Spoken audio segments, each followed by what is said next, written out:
안녕하세요. 파산관제인 홍영필 변호사입니다. 파산 TV 업그레이드 1위부터 500위까지 주요 이슈에 대해서 한번 쭉 정리해보는 시간입니다. 지난주에 이제 30페이지까지 해서 31페이지부터 보겠습니다. 계속 반복되죠. 파산 면책과 압류 해결 방법. 이건 뭐 그 이전에도 여러 개 나왔고 동영상은 많으니까 한번 잘 보십시오. 법인 파산 5. 법인 파산 절차의 진행과 종료. 법인 파산을 법인 대표를 하시면서 개인적으로 연대보증을 쓰거나 아니면 개인 자금을 끌어다가 뭐 담보로 땡기든지 신용 땡겨서 법인에다가 올인을 해서 나중에 법인은 파산을 하더라도 이제 법인을 없애기 때문에 뭐 개인 책임까지 따라오진 않는데 개인은 이미 뭐 마이너스 뭐 몇억 몇십억 된 분들도 있죠. 그런 분들은 법인 파산도 하고 개인 파산도 같이 해야 될지 말아야 될지, 법인은 폐업만 해야 될지, 법인도 정리할 게 필요하면 파산을 해야 되죠. 그 다음에 이제 각종 법인은 부채를 기준으로 예납금을 정하기 때문에 5억이면 부채 5억까지는 500, 10억까지는 700, 10억에서 30억은 1000. 이런 식으로 예납금은 법원에 내는 돈입니다. 그 다음에 이제 대리인 비용, 신청 대리인, 변호사면 기본적으로 어떤 이제 적절한 보수를 또 내야 되고요. 그런 법인 파산 절차도 유심히 내가 법인을 운영했는데 이거는 단순 폐업만 할지 법인 파산까지 해야 될지를 한번 뭐 상담을 받아보시는 게 가장 좋고요. 법인 파산 절차에 전반적으로 알아보면 법인 파산 제가 재생 목록이 있습니다.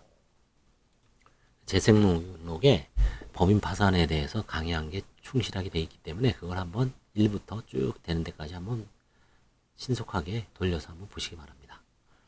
늘 강조하지만 파산 사건의 최신 경향, 이건 계속 꾸준히 이제 많이 보시죠. 그 다음에 관제인이 채무자 외의 가족들의 재산 조사를 확대하는 특별한 사정.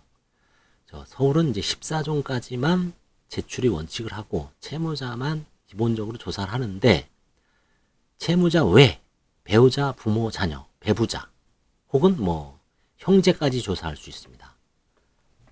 뭐 필요하면 처남, 그렇죠? 처남댁.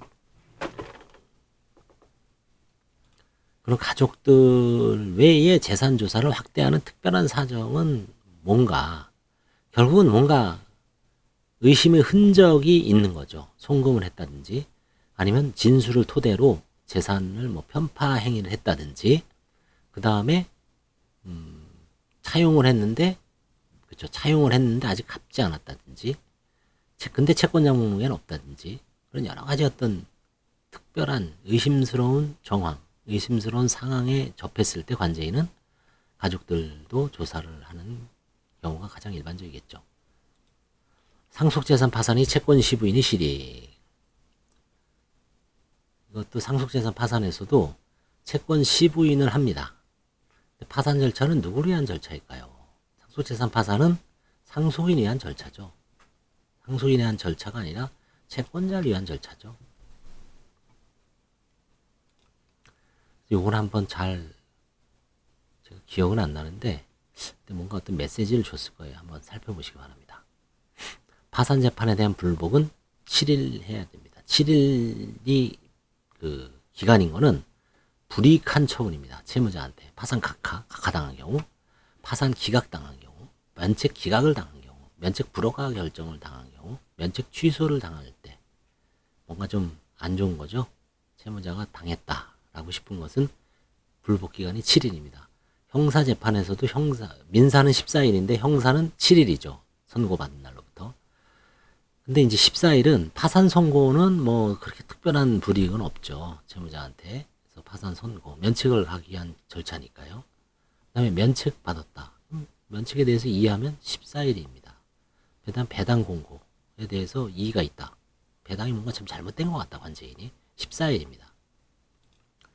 그다음 면책 취하 사례. 법원 우편물을 관제인 사무실 송달로 법원 우편물이 관제인 사무실에 송달되는 것을 이제 살펴봐서 채무자가 제기한 소송은 적발한 케이스가 있습니다.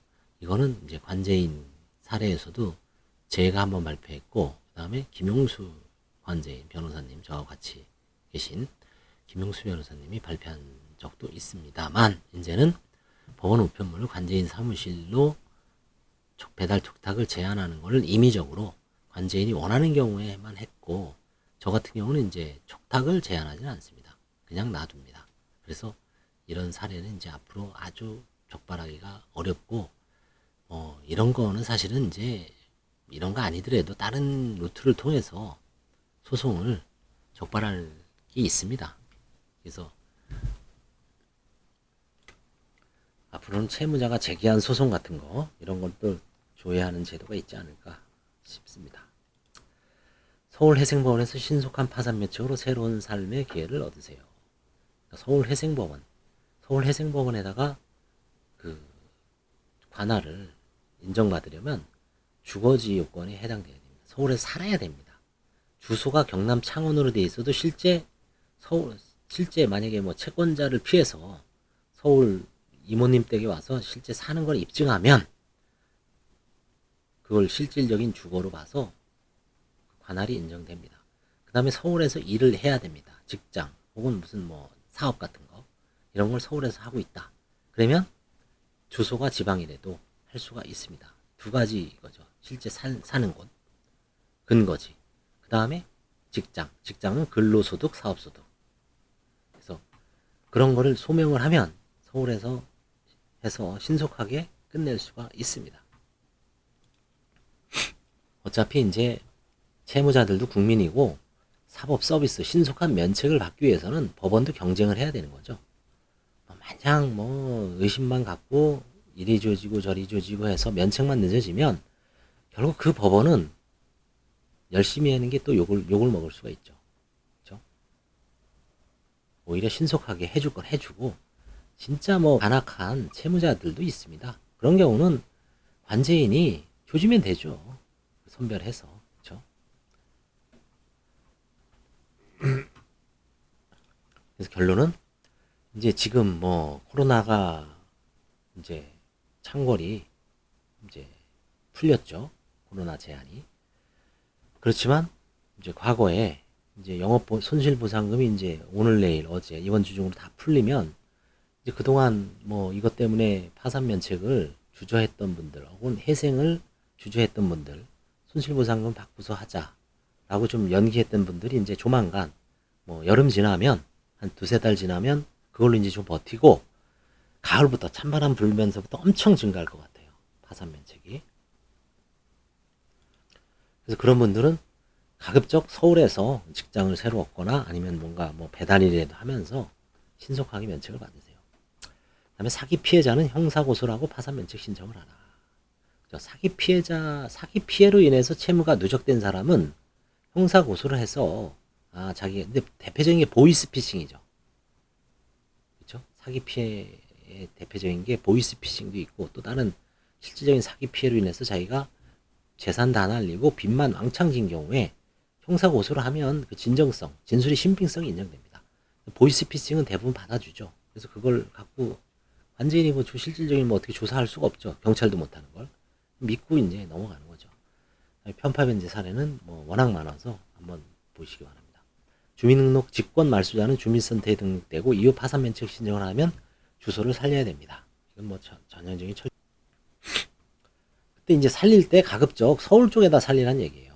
서울로 주소를 옮겨서 뭐 좀 고시원에 살더라도 빠른 쪽으로 하시는 얘기죠. 다른 데보다 훨씬 빠르니까. 물론 다른 데도 좀 빨라지고 있습니다. 빨라지고 있는데 서울은 6개월 배당 안 되는 거는 뭐 5, 6개월 만에 끝납니다. 법인 바지사장 취임 후 거액의 대표이사 연대보증 채무. 바지사장 많이 쓰죠. 이런 걸로 인해서 이제 거꾸라져서 연대보증 채무로 파산하는 경우가 있다는 얘기입니다. 법인 파산 실무 강의 3. 법인 파산 신청 접수부터 선고시까지 절차. 법인 파산은 이제 개인하고 좀 비슷하면서도 다른 점이 있습니다. 이걸 한번 전체적으로 강의를 들어보시고요. 주민등록 직권 말소자의 파산 면책 사건. 환가가 없다 그랬죠. 가끔 이거 이제 예전에 동사무소를 딱 치면은 그 주소가 나와서 이 사람은 직권 말소구나. 2020년 4월 23일 103기 19건에 대한 기초전화조사를 마치고 이때는 벌써 언제요? 이때는 코로나가 이제 거의 스타트 할 테죠. 2020년 4월 23일. 가족 명의로 은닉 가능성이 있는 사건이 있습니다. 그 다음에 이제 요게 많이 얼마 전에도 이거 상담해드린 것 같은데, 교통사고 13대 중과실 사고 시 파산법상의 중과실로 인한 생명, 신체 상해로 인한 손해배상 채권으로 비면책 채권인가. 뭐 기본적으로 이렇게 봐야 돼요. 이게 이제 주로 청소년기에 오토바이 사고 같은 경우 낸 경우가 간혹 있습니다. 그래서 뭐 무단 횡단하거나 아니면 이제 중앙선 침범해서 뭐 같이 타고 있던 호위동성한 그 동승자를 뭐 이제 다치게 하거나 장애를 발생하거나 아니면 마주오는 상대방 차량과 이제 뭐 충격을 하거나 아니면 보행자를 치어서, 그런 경우에 이제 보험회사가 돈을 물어주고 구상금을 청구하죠. 그때 이제 교통사고 처리 특례법에 10대 중과실이라 그러죠, 옛날에. 지금 사망사고와 10대 중과실. 근데 지금 13대 중과실일 거예요. 좀 더 늘어났죠. 음주, 무면허, 그 다음에 과속, 그 다음에 횡단보도 보행자 보행무 위반, 또 뭐 있어요? 중앙선 침범, 신호 위반, 그죠? 제한속도 위반, 뭐 여러 가지 어떤 그 13가지 사유로 인한 그 중과실로 되어 있습니다. 그런 경우에는 비면책될 가능성이 상당히 높습니다. 이 비면책 채권이 이제 앞으로 이게 좀 논란이 될 거예요. 교통사고가 있고요. 그 다음에 산업재해 사고가 있고요. 그 다음에 영조물 책임, 시설물 관리 책임, 그 다음에 그렇죠. 그런 경우가 이제 3가지 3대 중과실, 그런 사고 영역에서 중과실이냐 아니냐. 파산 채무자 채무조회에 대하여 아주 입이 딸토록 얘기했죠. 채무조회, 쌍조회를 해라. 소송조회하고 그 다음에 신용조회를 해라. 이러면 빠질 수가 없습니다. 하나만 하면 바보입니다. 그래서 채무자 조회, 채무조회 이걸 강조했더니 이걸 상담을 많이 해요. 법무사도 하고, 그 다음에 상담을 많이 들어오죠. 사건을 선임할지는 사건도 가끔 선임할 듯 말 듯 하지만, 제가 작년에 이런 경험, 작년에 이제 운이 좋아서 2개 이겼는데, 이제 추한항소하고 추한항소하고 이제 하나는 그냥 일반 상속 채무. 그래서 채무 조회 잘해야 된다. 그 다음에 파산 절차에서 배우는 차량 관련 법률 상식. 이거는 이제 갑구 을구가 부동산과 차이가 있다. 차량에서는 을구가 없으면 근저당이 없는 겁니다. 근저당이 있으면 을구에 기재가 돼요. 부동산은 어떻습니까? 그냥 을구가 돼 있고 근저당이 있으면 다 삭선하죠. 과거 걸 쭉 보죠. 근데 차량 같은 경우는 이제 관리 문제 때문에 그런지, 그래서 이제 등기부 혹은 부동산 등기부하고 차량 등록 원부에 갑구 을구의 어떤 기재하는 방식이 틀리고요. 근저당은 똑같고요. 그 다음에 별채권도 똑같고, 그 다음에 이제 차량은 잊어버리면 대포 차량으로 등록할 수가 있죠. 그렇죠? 대포 차량으로. 그 다음에 이제 차량 가액은 인터넷상으로 조회는 하지만 가장 정확한 것은 오히려 보험회사가 보험증권, 자동차 보험 들죠. 거기에 보험물 가액이 있습니다. 보험증권에. 그게 이제 보험회사는 가장 정확하게 평가를 하죠. 보험금을 지급해야 되니까. 자기네 대물사고 때. 파산부 판사의 시각에서 바라본 개인 파산의 엑기스.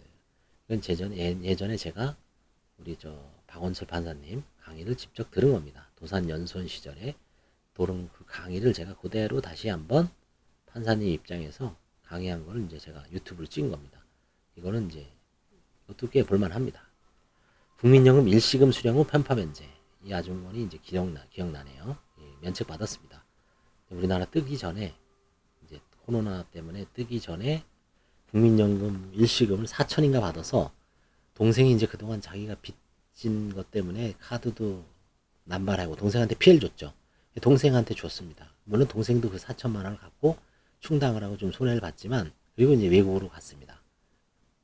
그리고 파산을 신청하고 갔어요. 근데 코로나가 창궐하는 바람에 들어오지를 못하는 겁니다. 그래서 이제 결국 전화상으로 이제 조사하고, 보이스폰이라든가 이런, 아니면 이제 국제전화, 보이스폰으로 했을 거예요. 그러다 결국은 동생하고 이제 일정 금액을 받기로 하고 화해를 했습니다.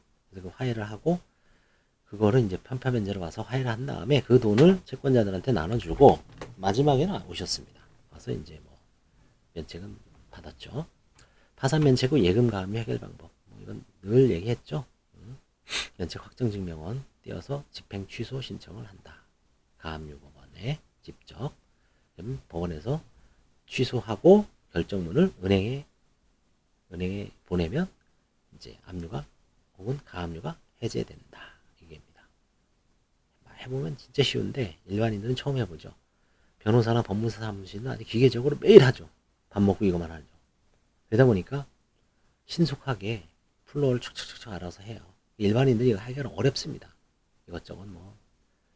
그래서 돈 조금 주고 맡기는 게 낫습니다. 스포츠토 도박자는 면책이 가능할 거예요. 스포츠토 때문에 가끔 들어오신 분이 있는데 뭐 재량 면책이죠. 결국 파산 신청전 채무자의 물건이 아닌 것에 대해 실행된 유체동상 경매에 대한 대응.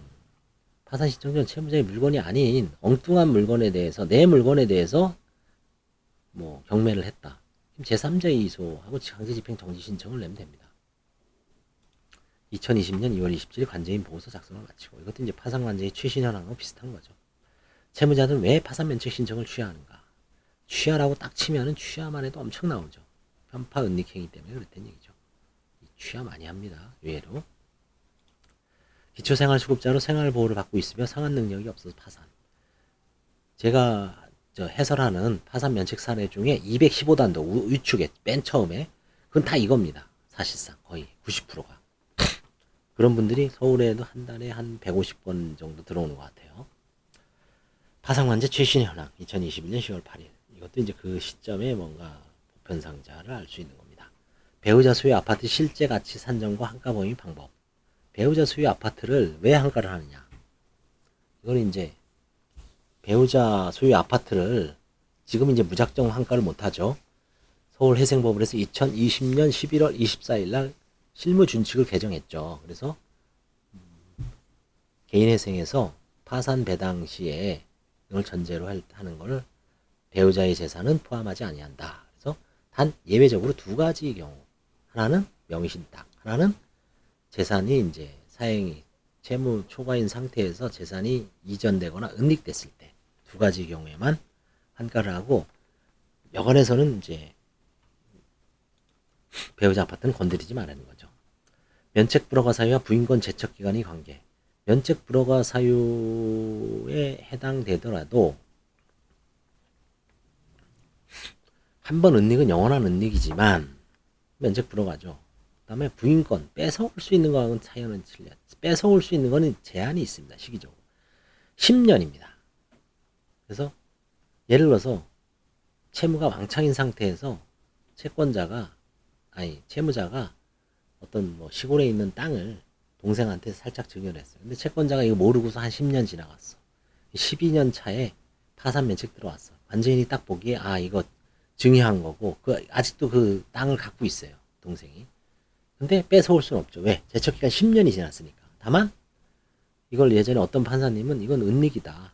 근데 은닉은 그냥 그 당시에 완성되는 거죠. 그 이후에 은닉을 뭐 채권자들한테 예를 들어 팔아서 변제했으면 은닉이지만 그 이후에 어떤 정상 참작이 되죠. 여전히 동생이 보유하고 있다. 그 이후에 어떤 정상적인 참작 사유도 없죠. 이런 경우에는 면책 불허가에 해당된다라고 보는 견해가 있습니다. 근데 또 다른 판사님은 어차피 파산재단에 가져올지 못할 건데 그 면책 불허가에 설사 해당되더라도 재량 면책을 해줘야 되지 않냐. 그래서 약간 논란이 있습니다. 이게 어려운 문제입니다. 파산관제는 임무, 제가 이런 것 쭉 그동안 사례 이것저것 그런 모든 업무에 관여하는 사람들이 파산관제인입니다. 가족들에 대한 재산 보유 여부 사실조회는 필요 없다. 이건 이제 그때 역설적인 표현입니다. 저는 이제 안 한다는 얘기예요. 진술만 믿고. 근데 이제 이걸 일일이 한번 하다 보면 엄청나게 업무가 폭증하죠. 그래서 이제 진술을 적정하게 청취하고 그 사람의 어떤 이제 주변 상황을 보고 뭔가 이제 의심스럽다. 건너간 것 같다. 공부상에 드러나는 경우는 이제 조사하면 되죠. 파산재단 포기 기준. 이거는 이제 뭐 보험금은 얼마까지, 보험해약금은 얼마까지 포기할 것인가. 임차보증금은 이제 정해져 있죠, 법에. 5천, 4,300, 2천, 2,300, 2천. 이렇게 전국을 4개 권역으로 나눠서 서울, 그 다음에 수도권 과밀 억제권역, 좀 복잡하게 사는 데죠. 집값이 높죠. 아무래도 보증금도 높고. 서울은 5천. 그다음 주로 이제 경기 지역이죠. 서울을 둘러싸고 있는 위성도시. 수도권 과밀 억제권역이죠. 여기는 4,300. 그 다음에 이제 거기 과밀 억제권역보다 조금 더 저 외곽. 거기는 2천. 아니죠. 2천이 이제 광역시입니다. 인천. 그죠? 이런데. 그 다음에 광역시보다 밑에 시군구. 2천, 2천이고 광역시가 2,300이죠. 보증금이 이제 정해져 있고 보험금은 정해져 있는 게 150까지만 저거 이제 했는데 300인 경우에 150 빼면 150만 들어오는데 이걸 환가를 할 것인가? 안 하죠. 서울 같은 경우는. 파산관제 면담과 직관력 향상. 이제 계속 면담을 해서 이제 뭐 어떤 실력을 향상시키는 수밖에 없어요. 개인 파산 절차에서 은닉 내지 채권자에게 불이익한 처분과 관제인 조사의 주안점. 그죠? 이제 관제인이나 보조인들, 그다음에 이제 채권 조사를 앞두고 있는 분들도 이런 거 한번 참조해 보십시오. 관제인이 어떤 조사에 주안점을 두는지, 그럼 이 부분은 이렇게 진술을 제대로 해야 되겠구나, 잘 해야 되겠구나. 그죠? 파산 면책 취하와 대형 사고 해결책이 있을까요? 이게 엊그저께 판사님하고 이제 회식을 했는데, 이제 업무차. 거기서 이런 문제를 얘기하더라고요. 이게 이제 흔히 말하는 적폐입니다. 악폐. 파산 악폐 중에 대표적인 게 이거예요. 파산 면책을 신청을 해요. 대리인이 있죠. 변호사나 법무사. 돈을 제대로 안 주는 거예요. 약정대로 딱딱딱 주는데 힘드니까 돈을 안 주고 잠수를 타거나 쌩 까는 거죠. 그러면 대리인들은 열받죠. 그렇죠? 자기네도 직원 월급 주고 자기도 먹고 살아야 되는데 아무리 어려워도 적절하게 N분의 분할을 하기로 했는데 뭐 안 주니까 어떤 이제 거기서 악질적인 대리인들은 파산 면책 신청을 취하하는 겁니다.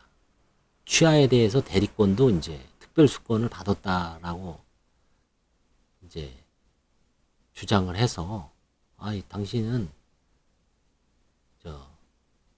취하하겠다 우리가 취하를 해버린 겁니다. 돈을 안 냈다는 이유로. 그럼 이 사람은 뭐 모르고 자기가 잘못했죠. 돈을 안 주니까 파산 면책 신청을 취하는데 파산 면책 신청을 취하했을 때 파산 절차만 취하가 되고 파산 면책 절차만 취하되고 파산 절차는 남죠. 법원은 폐지하는데 문제는 면책이 취하되니까 나중에 이 사람이 다시 면책을 받기 위해서 파산 신청을 했을 때 이걸 제도의 파산이라 그래서 원칙적으로 대법원 판례에서 불허가 되죠. 지금은 이제 약간 서울 같은 경우 구제해 주는데 일부 지방에서는 대법원 판례가 불허가 3개 있잖아요. 안 된다. 불기신. 그래서 그런 경우에는 제도의 파산이 허용 안 되기 때문에 이 사람은 치명상을 입습니다. 채무자는. 근데 채무자도 물론 이제 돈을 안 낸 측면이 있지만 그렇다고 해서 소송을 이 사람이 취하를 원하지도 않았는데 취하를 하면 황당하죠. 그래서 지금 서울해생법원에 엄청나게 지금 문제가 되고 있다고 합니다. 이 사람은 파산 면책은 대리인은 돈을 안 받아서 그냥 무단으로 취하를 했고 그리고 자기는 특별수권이 있다. 위임장에 주장을 하고 그 다음에 채무자는 저는 이 사람한테 결단코 파산 면책 취하에 대해서 위임한 사실이 없다라고 아주 계속 이견서 내고 탄원서 내고 판사는 이제 뭐 판사가 이제 판단 내리겠죠. 그렇죠? 이게 대형 사고인데 이게 옛날 10년 전부터 이런 문제가 있었습니다. 옛날에 오히려 더 심했죠.